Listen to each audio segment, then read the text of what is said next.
The niece went to the man's house to swim in the swimming pool. From then on, she never dared to go back there. What happened to a 15-year-old girl that made her so scared? In today's story, I invite you to listen to the end of the video. The story will give you a different perspective on life. The yellow bus gradually disappeared behind the maple trees, leaving the narrow country road flooded with the bright July sunlight. The sound of cicadas chirping through the leaves, making the space feel stretched by the thick heat. Anna stood still on the side of the road, her small suitcase lying beside her.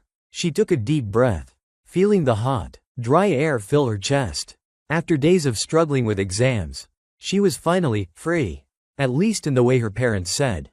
"Go to your grandfather. Let your mind be at ease, my child," her mother had gently advised when seeing her off at the bus station this morning. Anna did not argue. In fact, she did not have enough energy to object. Her mind was filled with numbers, essays, and the feeling of loss after every late night. Grandpa's house appeared around the familiar bend. It was still a one-story house painted white, the old tiled roof faded by the sun and wind. Mr. Walter was standing on the porch, leaning on his familiar cane, smiling kindly when he saw her. "Anna, you're finally here." Anna dragged her suitcase along the cobblestone path and ran to hug him.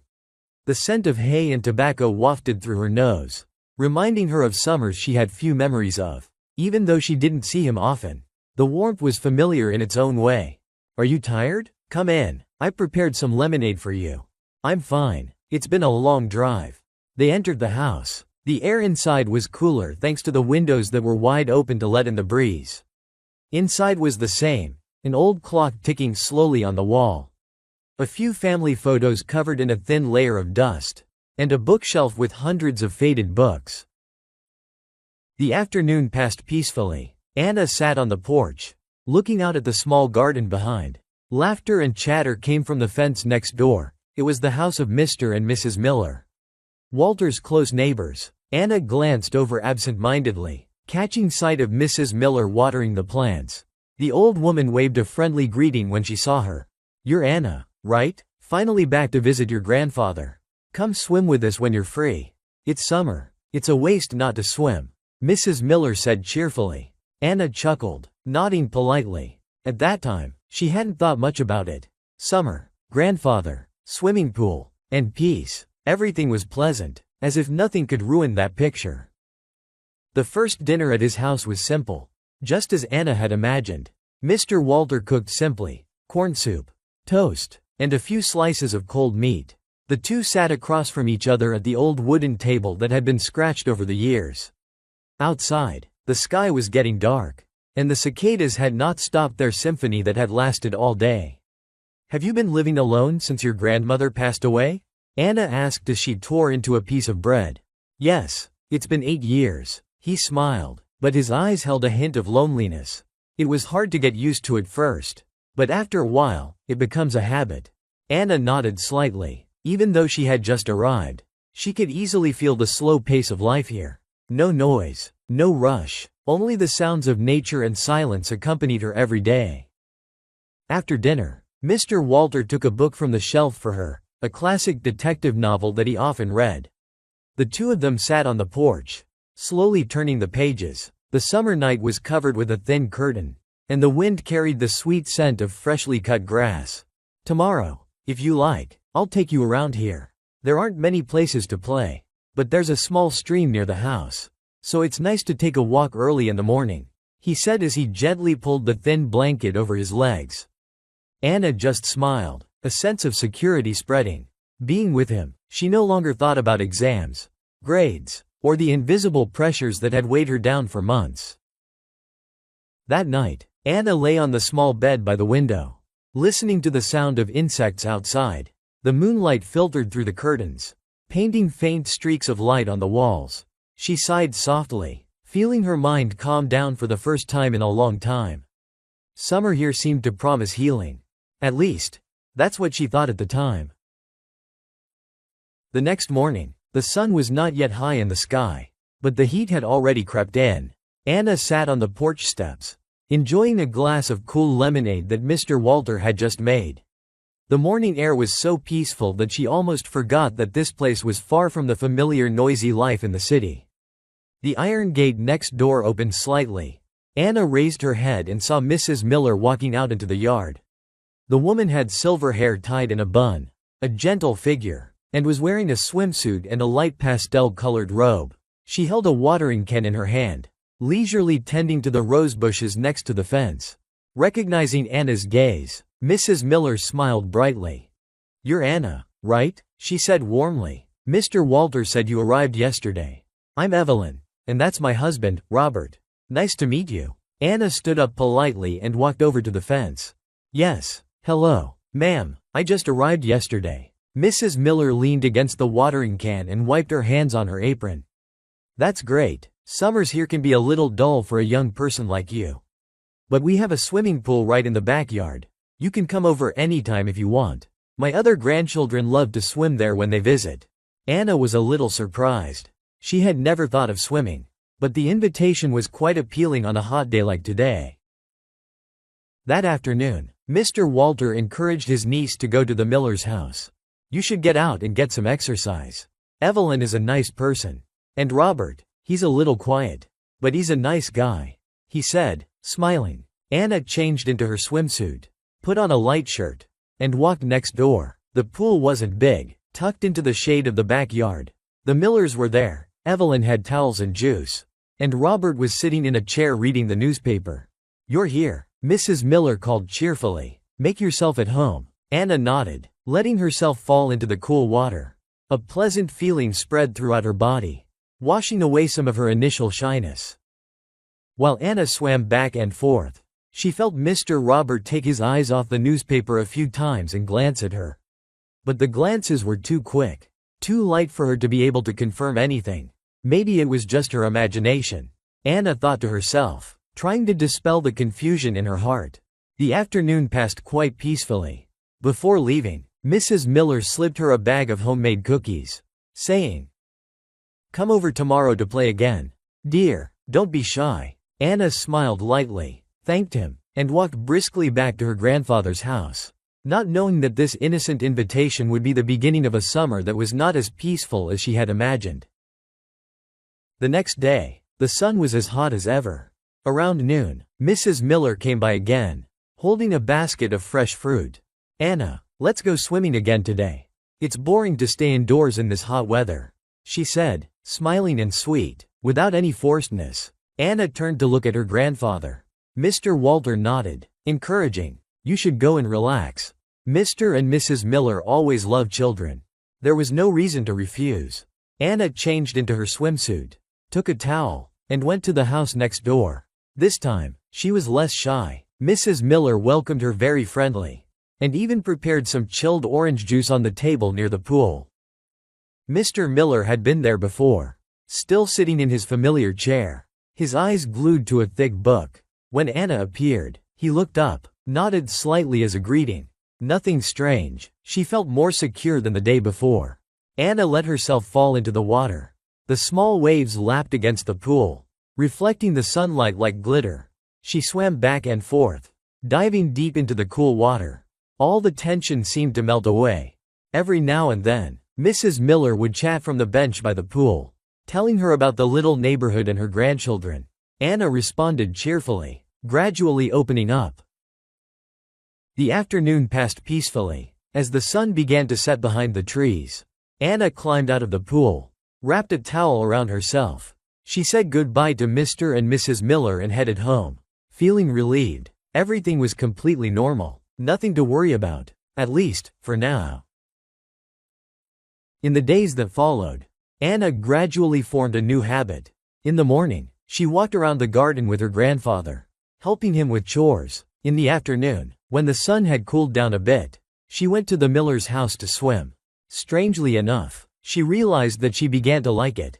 The space of the swimming pool gave her a strange relaxation, a place to temporarily forget the pressures of studying, grades, and the expectations that her parents always unintentionally imposed. Mrs. Miller was always hospitable. Every time Anna came over, she prepared all kinds of things: juice, cakes, fragrant towels. Once she even made homemade ice cream. which Anna enjoyed like a little child. "You're just like my grandchildren when they were little. You like to swim and lie in the sun all day." She smiled as she handed Anna the towel, her voice warm. Anna felt comfortable. She began to laugh and talk more, even telling Mrs. Miller about school, her close friends, and her stressful exams. Mr. Miller hardly joined in. He continued to sit in his chair, reading or drinking cold tea.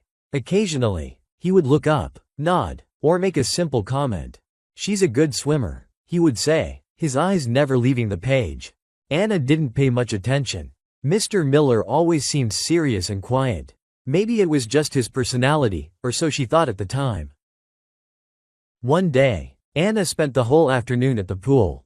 She swam freely, sometimes lying on a float, her eyes half closed, letting the cool breeze caress her skin.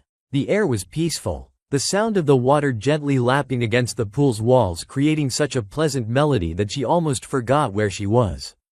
It was only when the sun began to set that Anna slowly climbed ashore. Mrs. Miller had always prepared a towel for her thoughtfully. "Don't be shy, come here whenever you want. You're always welcome at my house," she said, her eyes kind. Anna smiled, feeling relieved. For her at this moment, everything was simple and warm. That summer, maybe it wouldn't be as bad as she had thought. The summer days continued to pass by slowly and pleasantly. Anna had almost gotten used to the new rhythm of life. She spent a lot of time at the Millers' swimming pool, and it seemed like everything was fine. However, that peace began to be broken by small things that she couldn't easily explain. The first time Anna noticed something was different was on a hot afternoon. She had just dived deep and surfaced, tossing her hair behind her back. When she opened her eyes, she happened to catch Mr. Miller's eyes. He was looking at her, not the way an adult looked at a child. His gaze wasn't as cold as usual. There was something, too much focus. As soon as Anna looked back, he immediately looked down, pretending to be absorbed in the newspaper in his hands. She reassured herself that maybe he was just thinking about something, or maybe he was staring into space. "Don't read into it," she told herself, trying to ignore it. It wasn't just this one time, though. Over the next few days, Anna began to notice it more clearly. When she climbed ashore wrapped in a towel, when she lay on a float or adjusted her swimsuit straps, Mr. Miller would glance over. Not always clearly, but enough for her to notice. The way he looked at her made Anna feel strange. It wasn't the usual friendliness or curiosity. It was like a silent scrutiny, mixed with something that made her shiver. Anna began to feel uncomfortable. Even though Mrs. Miller had always been cheerful and kind, whenever she spoke, she tried to concentrate on forgetting the growing unease. "I must be too sensitive," she told herself, but she couldn't quite believe it. That afternoon, when Anna returned to her grandfather's house, the pool no longer seemed so pleasant. For the first time, the thought of avoiding the Miller's house crossed her mind. Anna began to feel awkward every time she went to Mr. and Mrs. Miller's house. Although Mrs. Miller was always friendly and attentive, Mr. Miller's presence gradually became an invisible burden. It was no longer just a fleeting glance. Lately, he seemed to no longer try to hide his gaze. One afternoon, when Anna was sitting on the edge of the pool, bending over to wring out the water from her hair, Mr. Miller put down the newspaper and looked at her from the chair. He didn't say anything, just stared, his eyes slightly narrowed as if he was observing something very carefully. Anna was startled when she raised her head and met that gaze. This time, Mr. Miller didn't turn away in a hurry like before. On the contrary, he just slightly raised his lips, as if he wanted to say something but stopped. "You're a good swimmer. You have a very fit body." He suddenly spoke. His tone seemed calm, but it made Anna's skin crawl. She smiled awkwardly, lowered her face into the water, and avoided it. From that day on, similar comments began to appear more often. "Kids grow up so fast these days. You look like an adult. That swimsuit suits you. The color is so bright." Mr. Miller often said these words in a harmless way, in front of Mrs. Miller or in between small talk. But Anna knew very well, they were not just casual comments. She began to find excuses to shorten her swim time, or to come later when the sun was already setting in the west. Mrs. Miller did not seem to notice, still welcoming her enthusiastically, but Mr. Miller was different. He seemed disappointed every time Anna made an excuse to leave early. "Just play a little longer. Leaving early like this is a waste of the beautiful afternoon," he said, his eyes still fixed on her as she quickly wrapped herself in a towel to prepare to leave. The invitations mixed with the scrutiny made Anna feel more and more suffocated. That night, lying in bed, she couldn't sleep easily. The image of Mr. Miller with his strange eyes kept appearing in her mind. Something was very wrong. Anna began to realize that this uneasiness was no longer due to her sensitivity. The next morning, Anna decided not to go swimming anymore. She made an excuse to her grandfather that she was a little tired and wanted to stay home to read and rest. Mr. Walter didn't suspect anything, and even seemed pleased that his granddaughter was spending time on quieter activities. "That's right, just relax. You need to rest after the stressful exam," he said, handing her a detective book from the shelf. Anna nodded, breathing a sigh of relief. However, the peace she had hoped for didn't last long. Just as she feared, that afternoon, there was a familiar knock on the door. Mrs. Miller appeared, holding a plate of freshly baked cookies. "Anna, aren't you coming over for a swim today? The pool is nice," she said, her voice full of concern. Anna smiled politely, explaining that she had a headache and wanted to stay home. Mrs. Miller looked a little regretful but didn't press her. However, when her gaze left, Mr. Miller, standing behind his wife, looked at Anna again. It was no longer a casual glance. It was a lingering, searching look that sent a shiver down her spine. "I hope you're better tomorrow so you can come over," he said, his voice strangely accented. In the following days, Anna kept finding excuses not to go next door. She tried to avoid Mr. Miller in every way possible. However, that only seemed to make him pay more attention. Anna noticed that Mr. Miller had started coming to her grandfather's house more often. Sometimes he brought a basket of tomatoes from the garden. Sometimes he just stopped by to say hello. Every time, he tried to strike up a conversation with Anna. Sometimes just asking random questions. But his eyes never left her. Anna began to feel suffocated even in her grandfather's house. She knew clearly, although she had no concrete evidence. Her intuition told her that she was being followed, and perhaps some bad intentions were gradually revealing themselves. For the first time since coming here, she wanted to leave this place as soon as possible. At first, Anna thought that avoiding Mr. Miller would calm things down. She thought that if she just politely refused, the attention would naturally disappear. But things weren't that simple. On the days Anna didn't come swimming, Mr. Miller began to come to her grandfather's house more often. Not in the usual polite way, but with such unusual frequency that Anna noticed. In the morning, he brought some fruit from the garden, saying it was for Mr. Walter to keep him fresh. At noon, he knocked on the door, borrowing gardening tools. In the afternoon, he suddenly appeared just to chat a little. On such occasions, Mr. Miller always deliberately hung around Anna. "Are you still not feeling well? Why haven't you come swimming these days?" he asked when Anna was sitting on the porch reading a book. "I don't feel like it. Besides, it's too sunny," she replied, avoiding his eyes. But Mr. Miller didn't let it go easily. He smiled lightly, a smile that sent a chill down Anna's spine. "It's even better to swim when it's sunny. It's not good to stay indoors all the time. You're still young, you should enjoy this summer." Anna could clearly feel that he was indirectly forcing her. Although his words sounded friendly, her tone and eyes contained annoyance when she refused.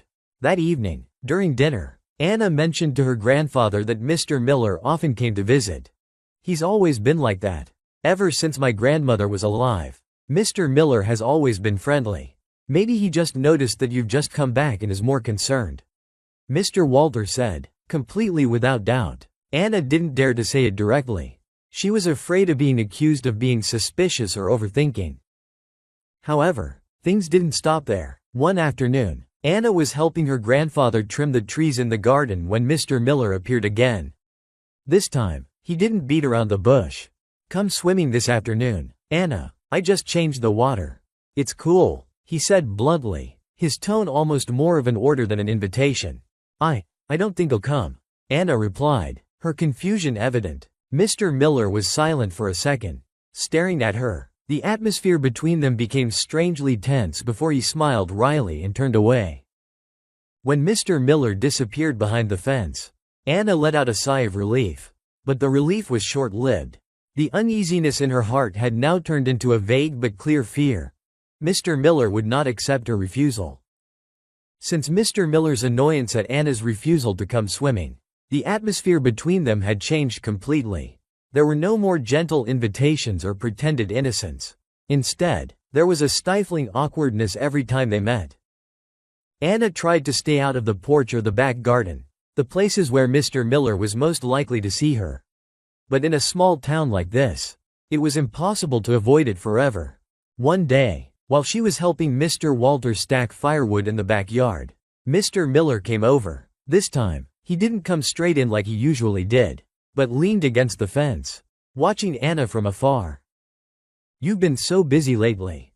You've been missing," he said, half joking, half blaming. Anna smiled awkwardly, her hand hovering over the bundle of firewood.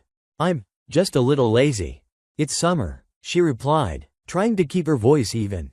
Mr. Miller chuckled dryly, but his eyes were not happy. "Yeah, but you should enjoy your youth. Don't miss the best years of your life." Anna remained silent, not knowing how to respond. These encounters became more frequent. Mr. Miller seemed to deliberately pass by the yard or find an excuse to stop by Mr. Walter's house, just to see Anna. His questions became more and more personal. "Do you have a boyfriend? At school, many boys must have had a crush on you, right? Do you miss me when you're back in the city?" These questions made Anna shiver. She always tried to end the conversation quickly, or pretended to have urgent matters to rush inside. Grandpa Walter seemed unaware of the underlying tension. To him, Mr. Miller was still just a friendly old friend who always helped neighbors. But for Anna, each encounter became more and more like a challenge. She felt like she was walking on thin ice. With just one wrong move and everything could shatter at any moment. That night, Anna tossed and turned, unable to sleep. The ceiling was dark, with only the dim light from the small night light shining on the opposite wall. Outside, the sound of insects was still chirping steadily, as if trying to lull her to sleep. But somehow, she felt more and more restless. The image of Mr. Miller with his meaningful eyes kept repeating in her mind like an endless film reel. Anna turned her face to the wall, pulling the blanket up to her chin, hoping that the darkness could soothe her growing unease. But it was useless. The cold feeling down her spine made her shiver. "You're still young. Don't miss the best years of your life.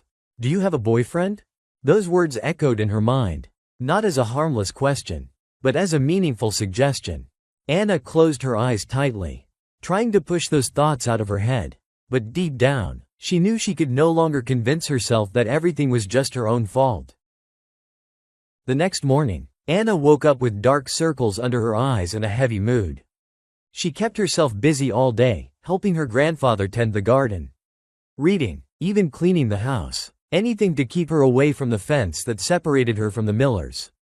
But even when she couldn't see Mr. Miller, the feeling of unease didn't leave her. Everywhere she went, Anna felt as if someone was watching her. When she sat on the porch, she kept glancing over the fence. When she went into the kitchen, she gently pulled the curtains shut, shielding her from any prying eyes that might be coming from somewhere. The alertness gradually became a reflex. That evening, Anna sat silently next to her grandfather as they watched the news. Mr. Walter seemed not to notice her unusual silence, still smiling softly at the local news. Anna glanced at him. She wanted to say it all. Tell him about the looks, the ambiguous words, and the feeling of fear that weighed heavily on her heart. But then, that thought was quickly extinguished. Grandfather loved Mr. Miller. To him, Mr. Miller was a kind, trustworthy old friend. If she told him, would he believe her? Or would he think she was just a little girl who was overthinking small things? Anna was silent, a heavy silence, as long as the darkness outside the window. The next morning, everything went as usual. Mr. Walter sat on the porch, attentively trimming the dried flowers on the hydrangea pot. The early morning sunlight filtered through the trees, creating a strangely peaceful scene. Anna leaned against the doorframe, watching him quietly. Despite her heavy heart, she forced a smile when he raised his head. "Are you up?" he asked, his voice full of affection. "You look tired today." "I didn't sleep very well," Anna replied, avoiding the real reason. Mr. Walter nodded, unconvinced. For him, this summer had been nothing to complain about. Mr. and Mrs. Miller were still the same kind neighbors they had been for years. Mr. Miller had even helped him fix the porch earlier this month. "Robert's a good man. Maybe you should go over and thank him for coming over to see you all the time," Mr. Walter said, his eyes sincere. Anna stiffened. She could only shake her head slightly. "I don't want to come over. I prefer to stay home." Grandpa just laughed, thinking that his granddaughter was having mood swings like any other teenage girl. "Okay, it's up to you, but don't be too closed off. Everyone here loves you." Anna lowered her head, hiding her anxiety. She knew she couldn't rely on Grandpa to help her with this fear. It wasn't that he didn't care, but that he was too trusting. And that trust made her even more lonely. The morning began as usual. Anna sat in the kitchen, eating a simple breakfast with her grandfather. Outside, the clouds were thicker than usual, threatening rain at any moment. Mr. Walter seemed busier than usual. He kept checking his watch and flipping through his notes. "I had to go into town for a while, Anna," he said as he took the last sip of his coffee. "The repair shop called and said the pickup I left for service is ready. And I need to stop by the bank." Anna nodded slightly. She had no reason to object. After all, being home alone was no big deal. But Mr. Walter continued, his voice slightly troubled. "You know, I think it would be better if you went to Mr. and Mrs. Miller's while I'm gone. There are adults there. I'll feel more secure." Anna was startled. She wanted to refuse immediately, but couldn't find a convincing reason. Mrs. Miller was always friendly and easygoing, and Grandpa clearly thought it was the safest option. "I can stay home, Grandpa. I'm not a child anymore," Anna tried to persuade, but Grandpa Walter just smiled, waving his hand to wave away her worries. "I know, but it's going to rain. What if something happens? It's better to stay with the neighbors. Grandma Evelyn would be happy." Anna reluctantly agreed. The feeling of unease in her heart suddenly grew stronger than ever. She knew who was in the house next door, and also knew that if Grandpa wasn't there, no one would be able to help her if something bad happened. As Grandpa Walter drove away, leaving behind only the faint sound of the engine, Anna stood silently on the porch. She looked over to the Miller's house. The back door was already open, as if waiting for her to enter. Anna walked slowly into the Miller's backyard, where the pool was empty and quieter than usual. Mrs. Miller greeted her at the back door, her face as bright as ever. She invited her into the kitchen, where the smell of baking cookies wafted through the air. "You're here, Anna. Come in. I've made some apple pie. Try it, and then if you want, you can cool off in the pool later," she said, placing the tray on the table. Anna smiled reluctantly back, though she tried to be polite. She found it difficult to appear as relaxed as she had been before. About 15 minutes later, Mrs. Miller said she needed to run over to a friend's house in the neighborhood to drop off some cookies. "You stay and play. Robert's home, too," she said gently, her voice carefree. Anna's heart clenched. Before she could find an excuse to refuse, Mrs. Miller hurriedly put on her hat, picked up the basket of bread, and left. The door closed behind her, leaving only her and Mr. Miller in the house. The atmosphere changed immediately. The pleasantness of a moment ago was quickly replaced by an indescribably heavy atmosphere. Anna sat still in her chair, her hand clutching the glass of cool water that had begun to condense. Mr. Miller appeared in the doorway of the living room, his eyes quickly scanning her. "Aren't you going to swim?" he asked, his voice lower and hoarse than usual. I don't think I'll need to. I'm a little tired," Anna replied, avoiding eye contact. Mr. Miller smiled slightly, but that smile made her even more nervous. "Then relax. I like to sit in the living room at this time. If you want, you can watch TV with me." Anna shook her head immediately. "I think I'll stay on the porch for a while." She left the kitchen and sat on the stone bench on the back porch. The sky was starting to darken, the clouds gathering, signaling the coming rain. Anna hugged her arms tightly, looking out at the quiet garden. A few minutes later, Mr. Miller came out, carrying 2 cans of soda. He sat down on the chair opposite her, his eyes never leaving her. "You've grown up, Anna," he said suddenly, his voice as if he were making a casual remark. "Time flies by so fast. Just yesterday I was a child. Now I'm a young woman." Anna lowered her head, her lips pressed tightly together. She could feel his eyes scanning every line of her body. Every little movement she made was in her sights. A strong wind blew, signaling the approaching storm. "It's going to rain. Grandpa will probably be back soon," Anna tried to say, hoping Mr. Miller would understand.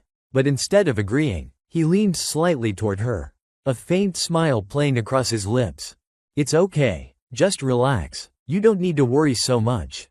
That, along with the way he stared at her, sent a tingle to Anna's scalp. She knew, if she stayed any longer, she might not be able to control the fear that was threatening to rise.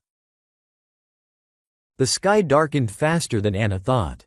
Strong gusts of wind blew through the back porch, rustling the leaves. The already stifling air grew heavier.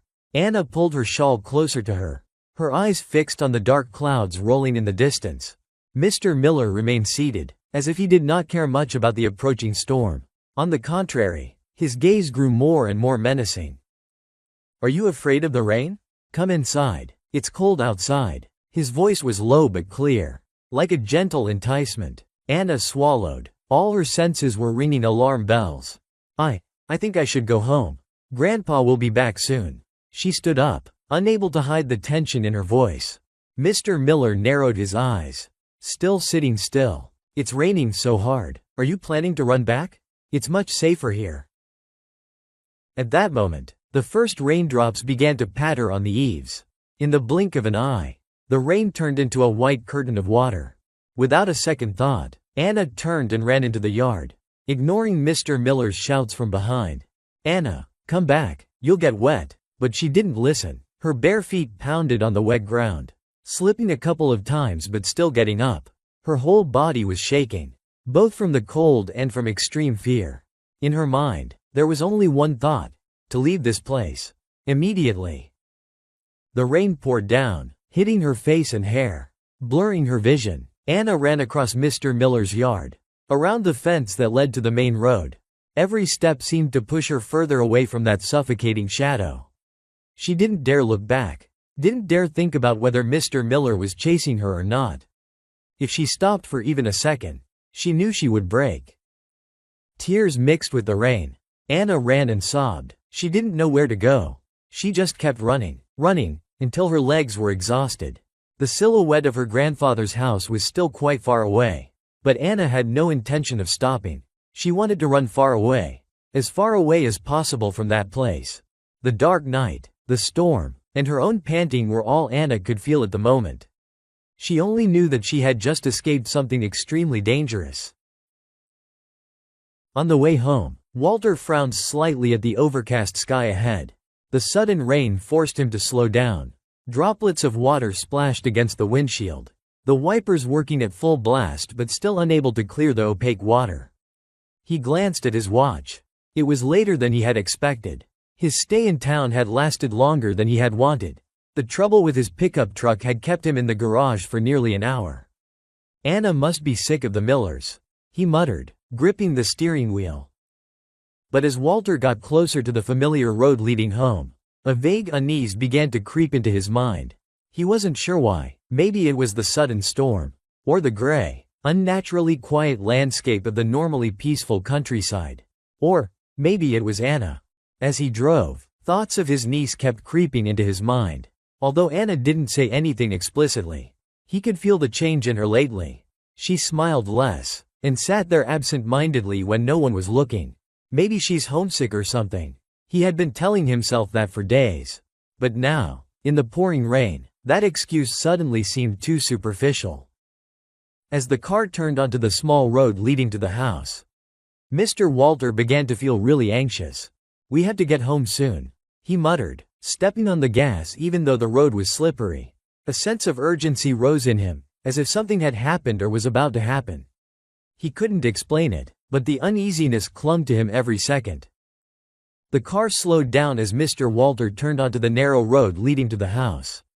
The rain continued to pour down in anger. The trees on the roadside swayed violently in the wind, creating a chaotic, blurry scene amid the water. Walter strained his eyes through the windshield. A sense of unease clawed at his chest, deeper, more intense than ever before. And then he saw her. In the middle of the flooded dirt road, Anna, a small figure, drenched from head to toe, was running through the rain like a sleepwalker. Her hair was matted, clinging to her pale face. Her bare feet were muddy. But Anna kept running, staggering, almost disoriented. "Anna?" Walter exclaimed, his heart in his throat. He slammed on the brakes, the car door flying open before it had even stopped. He rushed out into the rain, calling out, his voice hoarse with worry. "Anna, what are you doing out here?" But the girl did not answer. Anna continued running, as if she didn't hear him. Her sobs mixed with the sound of the rain. She ran, hugging herself, her body curled up in despair.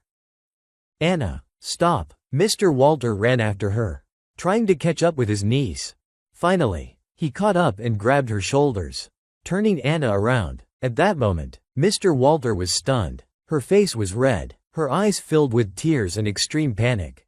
Anna could barely breathe amid her broken sobs. I don't want to. I don't want to be there," she repeated, her voice choked, trembling like a child pushed into a corner. "Where? What did you say, Anna?" Mr. Walter asked worriedly, his hand gently squeezing her shoulder. But Anna could only shake her head continuously. Her tears mixed with the rain, creating long streaks running down her face. "I just want to go home. I just want to go home. I don't want to be there anymore." Mr. Walter immediately took off his coat and covered her. He picked her up, who was now almost out of strength, and led her to the car. "It's okay, honey, it's okay," he repeated as he slammed the car door shut, isolating them from the pouring rain outside. Anna curled up in the passenger seat, shivering. Mr. Walter turned to look at his granddaughter, his heart filled with deep panic. It was clear that something terrible had happened, but Anna didn't say anything more. She just cried. Her long, choked sobs echoed throughout the car, making the atmosphere heavy and suffocating. Mr. Walter started the car and took Anna home immediately. The two of them were silent for the rest of the way. Only the sound of the windshield wipers and Anna's sobbing mixed with the sound of the rain falling outside. A nightmare had just passed through them, although Mr. Walter did not understand what was happening. He knew for sure. From this moment on, the peaceful summer had truly come to an end. The car sped over the potholed road, the wheels kicking up rainwater on both sides. Inside, the atmosphere was suffocatingly tense. Anna huddled in the passenger seat, clutching her grandfather's coat as if clinging to her last lifeline. She was no longer crying out loud, but her shoulders were still shaking violently, her breathing ragged as if she had just escaped a nightmare. Mr. Walter glanced at his granddaughter from the corner of his eye, his heart aching with worry. Can you tell me what happened?" he asked, his voice trembling slightly. Anna just shook her head. Her eyes stared straight ahead, lifeless and panicked. "No, don't want to talk. Just want to go home," she whispered, barely aware of the situation. Mr. Walter bit his lip, stepping on the gas harder. The rain was getting heavier, the sky darkening as if it wanted to swallow everything. "Damn it," he muttered, blaming himself. Why had he let Anna go there? Why had he not noticed his niece's reluctance all these days? Guilt welled up in his chest, weighing heavily on him. When he got home, Walter immediately turned off the car and rushed to open the passenger door. "Come on, honey, let's go inside." Anna barely responded. He had to gently pull her out of the car and guide her into the house. When the door closed behind them, away from the pouring rain outside, Anna immediately collapsed onto the living room floor. She hugged her knees tightly, burrowing deeper into her wet clothes. Walter stood there, feeling helpless and choking. "It's okay, you're safe, Anna," he whispered, though he wasn't sure if he was saying it to reassure her or himself.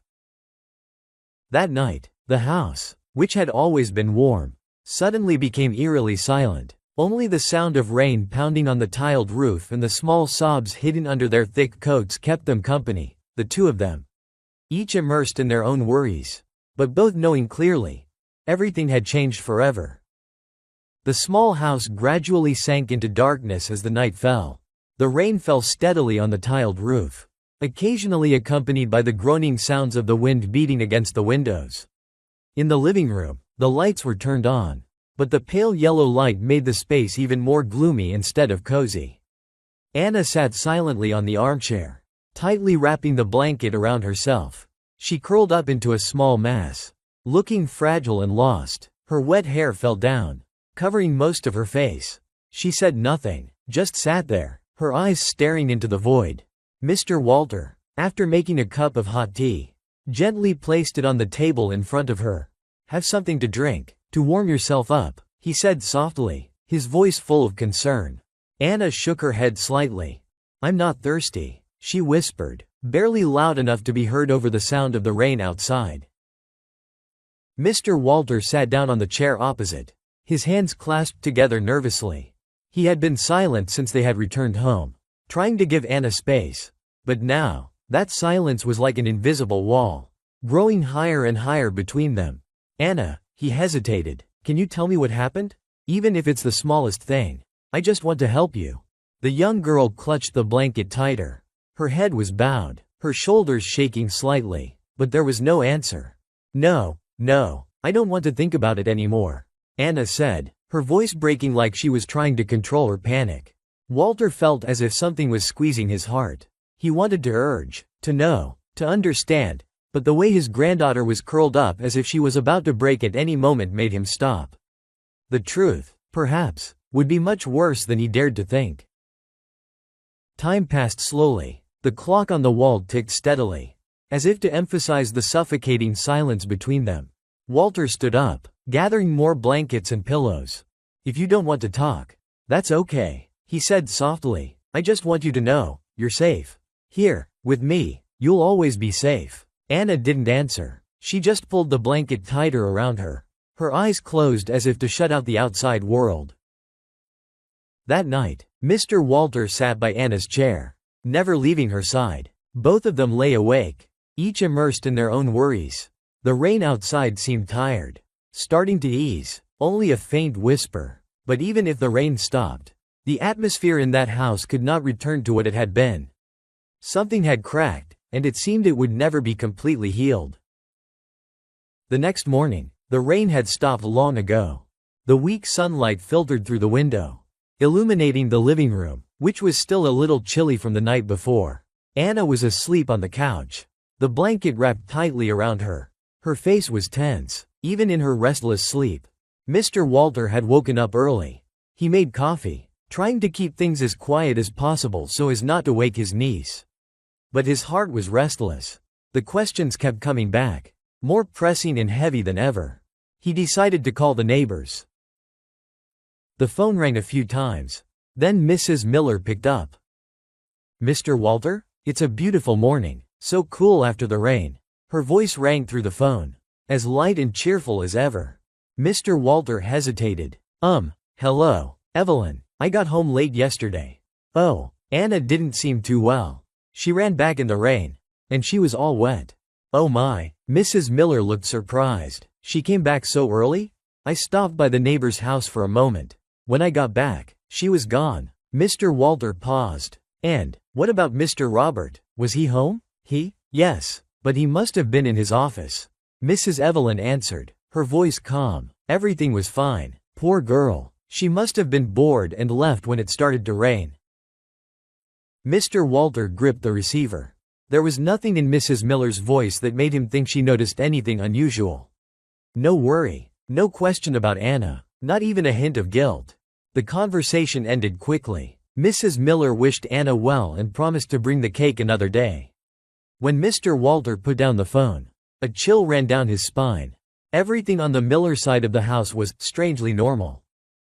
The next day, the sky was clear. The summer sun returned, shining on the small street with its usual peace. No one mentioned the rain last night. To the neighbors, everything continued as if nothing had happened. But to Anna, everything was different. She woke up late, her eyes dull as if she had just woken up from a long, tiring dream. There were no tears, no sobs, only an eerie silence enveloped her. Mr. Walter had breakfast ready, but Anna just shook her head. "I want to go home." she whispered, not looking at him. Mr. Walter did not ask any more questions. He understood, or at least understood enough not to press the issue. The stubbornness in Anna's eyes gave way to determination. She needed to leave, soon. They packed in silence. The small suitcase was dragged to the door. As Anna stood on the steps, looking back at the house where she had thought she would find peace. Her face showed no emotion. Not happy, not sad, just empty. As the car pulled out of the driveway, past the Miller's house, Anna turned away, her eyes on the distant fields. She didn't want to, and probably couldn't, look back at the place that had seared into her a memory that she would probably never be able to name clearly for the rest of her life. That morning, the sky was a clear blue without a cloud in sight. A gentle breeze blew through the meadow, carrying the sweet scent of wildflowers. Everything seemed to return to its original peace after the rain. But for Mr. Walter and Anna, that peace only made the atmosphere heavier. Grandfather's car was ready early. Anna sat in the passenger seat, her eyes fixed on the window. She had not said anything since waking up. Her silence had become so familiar that Mr. Walter did not dare to break it again. "Are you sure?" he asked softly as he prepared to leave. Anna just nodded, not another word. The car rolled out of the small driveway leading to the house. Mr. Walter drove slowly down each familiar road. The rows of trees, the lawn, the old elementary school. Everything gradually drifted behind like scenes in an old movie. As the car approached the main road, Mr. Walter glanced at his niece. Anna remained seated, her face expressionless, her eyes seemingly dry from the long tiring day. He sighed silently, his mind filled with unanswered questions. At that moment, through the rearview mirror, Mr. Walter caught a glimpse of a familiar figure behind him, Mr. Miller. He stood by his fence, hands in his pockets, eyes following the car as it drove away. There was no smile, no wave, just a quiet, unreadable gaze. The way Mr. Miller stood there, calm to the point of coldness, made Mr. Walter feel a chill. He didn't know why, but that image seemed to be engraved in his mind, signaling that what had happened would not easily fade away. The car continued to roll, leaving behind the old house, the silent swimming pool, and the eyes of a man they never wanted to see again. The journey out of the countryside began, carrying with it the words that were never said. Mr. Walter's car disappeared around the corner, leaving the deserted dirt road behind. But on his doorstep, Mr. Miller was still standing there. He didn't move, didn't say anything. He just stared silently in the direction the car had disappeared. His figure was upright, his hands in his pockets, his face almost motionless. The wind blew gently, making the hem of his shirt flutter. But that gaze, deep and dark as the sky before a storm, remained locked on the empty road beyond. No one knew what Mr. Miller was thinking. His gaze wasn't regretful, nor was it angry. It was just quiet, strangely quiet. As if he were observing something that was beyond his control, or perhaps, as if he knew the reason for his departure, but didn't care. There was even a moment when the corners of his lips lifted slightly, forming a faint smile, just enough to make one wonder if it was intentional or not. Mrs. Miller emerged from the house, a towel in her hand. "Robert, what are you doing out there?" "They're gone." Mr. Miller turned, slowly, as if he had just left a deep thought. "Nothing," he said softly, and turned and walked into the house, leaving the door ajar, opening into the darkness behind. The yard was empty and deserted. The wind was still blowing, dry leaves swirling in small whirlwinds. But there seemed to be something left there, something that no one, not even Walter or Anna, could name. The only thing that remained now was that look. An incomprehensible look, an inexplicable look, the look of the only person who knew exactly what had really happened. It had been 3 days since Anna had left the Millers. During that time, she had said nothing. All Mr. Walter's attempts, gentle or direct, had been met with head shakes or blank stares from his niece. No accusations, no clear descriptions, no obvious signs, just fear and silence. Mr. Walter began to wonder if he was overreacting. Could it really have been a misunderstanding? Could Anna have panicked while alone with Mr. Miller, and the sudden storm had made things worse? Mrs. Miller acted as if nothing had happened. The next morning, she called, her voice gentle and caring, even offering to send some cookies over when Anna was better. And Mr. Miller, the way he stood there, watching the car drive away, his eyes calm and composed, that haunted Walter more than anything else. No anger, no regret, no confusion, just knowing. But knowing what? Walter asked himself that question countless times as he drove. As the night fell, as he watched Anna sitting there, dazed in the seat, the answer never came, and perhaps it never would.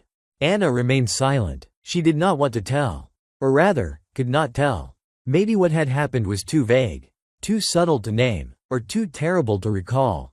Or maybe she herself was not sure whether she had seen it or just felt it.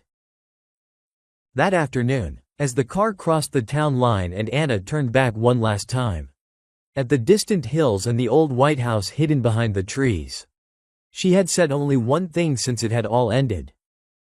"I never want to go back there again." Mr. Walter nodded. He asked no more questions. And then, they continued on their way. No one but them knew what had really happened. There were no reports, no accusations. Life in that small town went on. The Miller's backyard pool probably still basking in the summer sun as always. Perhaps, for Mr. Miller and Mrs. Miller, it had all been just another summer. But for Anna, it had been the summer that marked the boundary between her childhood and something colder, something she had chosen to bury forever. The story ended, leaving behind a series of unanswered questions. What really happened in that house? Was Anna really the victim of something dark? Or did her teenage fears and imagination weave a nightmare? Mr. Miller, dangerous or simply a strange old man who was misunderstood? No one knows. No one can be sure. And perhaps that is the scariest thing of all. What do you think happened to Anna? Was it something dangerous or just a misunderstanding? Leave your comments below. See you in the next story. Teen Daily Unexpected Stories.